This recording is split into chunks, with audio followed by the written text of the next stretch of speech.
আসসালামু আলাইকুম। চায়ের কাপে একটু প্রশান্তি। আজ বানাচ্ছি এমন এক দুধ চা যার গ্রানে আর স্বাদে লুকিয়ে আছে আর আমার ভালোবাসা। চলুন চায়ের রেসিপিটি শেয়ার করি। একটা পাত্রে দিয়ে দিব ২ কাপের মতন লিকুইড দুধ। দিয়ে দিব ১ কাপের মতন পানি। তারপর আমি দুধের মিশ্রণকে ভালোভাবে বলক তুলে নিব। দুধ চা বানাতে গেলে আগে দুধ ভালোভাবে বলক তুলে নিবেন। তাহলে চা পাতা দিলে চায়ের রং, ঘ্রাণ ও স্বাদ সবই নিখুঁত হয়। এছাড়াও দুধকে ভালোভাবে বলক তুলে ফুটিয়ে নিলে দুধের সাথে থাকা ক্ষতিকারক ব্যাকটেরিয়া নষ্ট হয়ে যায় এবং দুধটা যত জাল করা হয় চায়ের স্বাদ তত বেড়ে যায়।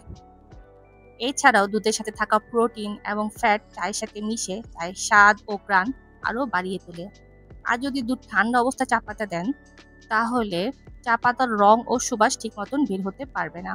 তাই দুধ ফুটিয়ে তারপর চা পাতা দিবেন। এখন আমি ফ্লেভারের জন্য দিয়ে দিব অল্প একটু দারচিনি। আপনারা দারচিনির বদলে এলাচ অথবা আদা কুচি দিয়েও বানাতে পারেন। আমার কাছে দারচিনি ফ্লেভারটা ভালো লাগে। তারপর আমি দিয়ে দিলাম ২ চা চামচের মতন চা পাতা। তারপর আমি চা পাতার সাথে মিশ্রণটিকে ভালোভাবে মিশিয়ে আমি ৫ মিনিটের মতন জাল করে নিব। এই সময় চা পাতা দুধের সাথে মিশে সুন্দর একটা রং এবং সুবাস ছড়াবে। দেখুন ৫ মিনিট পর কি সুন্দর একটা কালার আসছে। দুধের সাথে চা পাতাটা ভালোভাবে মিশিয়ে সুন্দর একটা ঘ্রাণ আসতেছে এবং চাটা দেখতে অনেক সুন্দর গাঢ় হয়েছে।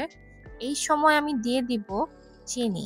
এখানে আমি ৩ চা চামচের মতন চিনি দিচ্ছি। আপনারা যদি চিনি কম বা বেশি খান তাহলে আপনারা কমিয়ে বা বাড়িয়ে নিবেন। তারপর আমি মিশ্রণটিকে আবার ভালোভাবে মিশিয়ে ২ মিনিটের মতন জাল করে নিব। ২ মিনিট পর আমি চুলার জালটা বন্ধ করে দিব। আমার রেসিপিটা ফলো করে আপনারা একবার হলেও বানিয়ে দেখবেন। এর স্বাদ মুখে লেগে থাকার মতন। এই তো তৈরি হয়ে গেল আমার পারফেক্ট দুধ চা। চায়ের রেসিপিটি যদি আপনাদের ভালো লেগে থাকে তাহলে লাইক, শেয়ার, কমেন্ট করতে ভুলবেন না এবং আমার চ্যানেলটিকে সাবস্ক্রাইব করে দিবেন। Thank you for watching.